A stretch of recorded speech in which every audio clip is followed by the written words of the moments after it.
Hello everybody, welcome to my March TBR video. Now, I haven't done a monthly TBR video in quite some time. I was going to try to get into the habit of doing seasonal TBRs, but I'm making a special exception for March because my most anticipated book of the year is being released on March 21st, and that is The Way of Edan by Philip Chase. This is book one in the Edan trilogy, and I was very blessed to receive an e-arc. So I've already started reading it, and I can already say that the prose is gorgeous, and I'm already enjoying the story so much. Of course, I will wait to share my full thoughts until around the time of the release, but I am taking my time with it. I want to savor the experience. If you saw the trailer on Philip's channel the other day, then you already know that the cover is gorgeous, which I'll share here on the screen. But there are fabulous quotes from very well-known authors who have read this book and had wonderful things to say. And there's also an incredible map. This is a very well-realized world, and I understand there are a lot of influences with the names of lands coming from Welsh and Norse-inspired terminology. And there is sorcery in this world. There are elves in this world. There's a prophecy. It's a holy war. There's a lot at stake. So I'm very, very curious to see where this goes. I'm enjoying it so far. I'll just say that much. And I couldn't be more honored to be reading my most anticipated book of the year via e-arc right now. So that is priority number one. The next priority will be to finish Shogun by James Clavell. This is to go along with the read-along I'm involved in with Alan from the Library of Alexandria, Alex from Tall Guy Reads, Tori from Tori Talks, and we already had a discussion on parts 1 and 2 over on Alan's channel, and it was wonderful to get Alan's historical context to better appreciate what Clavell was doing with this particular historical fiction tome. But we did read part 3 in February and have yet to discuss that section. It is the whole huge middle section of the book. And then we'll be reading the last parts of this book, which are parts 4 and 5 in March to finish off this book. And I'm very curious to see how this ends because, as I've mentioned before, my parents read this book before I was born. And the way they talk about it, I get the impression that this is going to build up to some kind of incredible, monumental, heart-opening experience at the end. We are following this character, Blackthorn, as he is transforming, being exposed to a culture that is not his own. And so just seeing that transformation, I get the impression from my parents that this is going to be quite impressive. So we shall see. And then another book I'll be picking up, actually starting on March 1st, as a buddy read, is going to be The Crossing by McCarthy. And this is a buddy read I'm doing with Jamie from the Fantasy Network. We are buddy reading this trilogy. It's not part of a broader read along or anything like that. But we're going to be reading this very, very slowly alongside each other. So I don't even know if we'll finish it in March. Probably not. But I very much enjoyed All the Pretty Horses. It wasn't until we finished that book that we realized that each book in this trilogy is an independent story. They're just interconnected, I think, based on setting. So the first book took place mostly in northern Mexico in, I think, the year 1949, around then. And this particular book takes place in the 1930s with a 16-year-old boy, Billy, who captures a she-wolf that has been marauding his family's ranch. So we have a lot of ranch-type settings here. I love that kind of setting. I loved it in All the Pretty Horses. I love the way McCarthy brings that kind of setting to life. And I am very curious to continue on. I've heard, I think this is even more popular than book one, and I really loved book one. So after that, another book, which I may have already started, and I may or may not finish in March, is A Little Hatred by Joe Abercrombie. This is book one in the Age of Madness trilogy. And I was going back and forth whether to start Age of Madness first or Live Ship Traders, because those are two priority series for me in 2023. But I decided to go with Age of Madness for a couple of reasons. One is because I knew I would be doubling up with audiobook for this, and I thought it could be like a lunchtime audiobook read for me. But I can tell you so far, I am very amused, but I'm having a hard time following it to the level that I want to with just the audiobook. So I may wait until I get a physical book so I could just better absorb the story.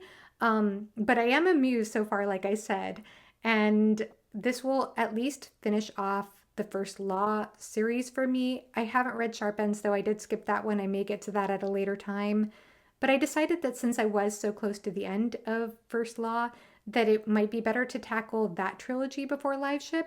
Whereas, Live Ship is way earlier in the Realm of the Elderlings series. But I also, when I read Live Ship Traders, I would definitely want to read that visually and not audio wise if I can avoid it, because I've heard very mixed things about the audiobook experience of Realm of the Elderlings. So those are things that informed my decision about that. One thing I forgot to mention is that my friend Matt from Matt on Books is actually hosting a Realm of the Elderlings read along over on the Grimoire Discord, and I may join him when he starts the Live Ship Traders in April if space allows. So that's another reason I decided to put off Live Ship Traders just for the moment. But anyway, we'll see if I can get through A Little Hatred in the month of March. But I have had a craving to get back into Abercrombie. I really enjoy his writing style and sense of humor. And yes, we will see if I can get to that. Another book that I will definitely be starting in the month of March is A Storm of Swords by George R.R. Martin. This is book 3 in the A Song of Ice and Fire series to go along with our A Song of Ice and Fire read/reread along 2023 with co-hosts Joanna Sousa Yolene from Yolene Reads, Alex from Tall Guy Reads, and Scott the Bald Booktuber. We are going to have our Clash of Kings Book 2 discussions over on Joanna Sousa's channel in early March.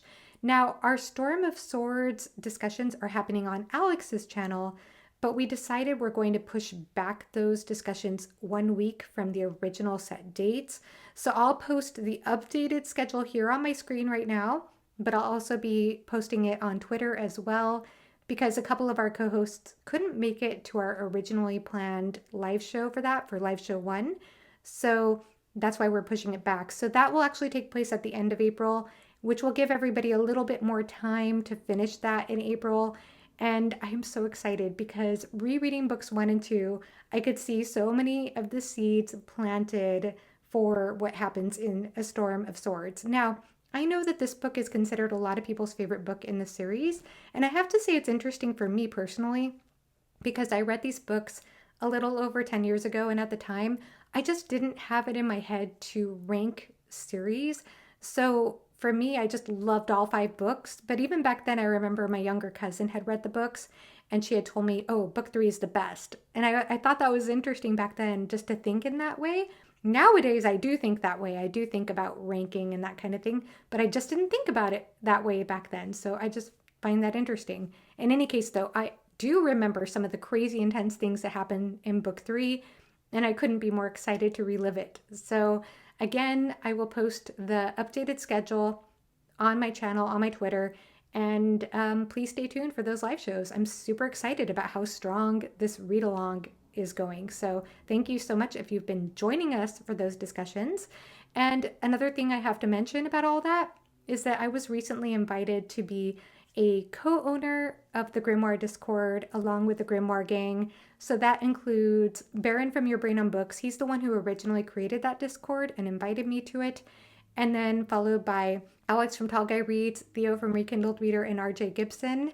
They decided to go ahead and expand it a little more, and they invited me to be on there with them along with Matt from Matt on Books. And I'm so, so honored they asked because honestly, I just have always appreciated that Discord so much because it does involve multiple content creators. And I am part of several Discords right now, probably too many. But I always felt bad about starting my own Discord, even though I feel like that's like the natural evolution of BookTube to start your own Discord. I have always been hesitant to do that because I was afraid of just spreading out the Discord communities too much in this corner of BookTube.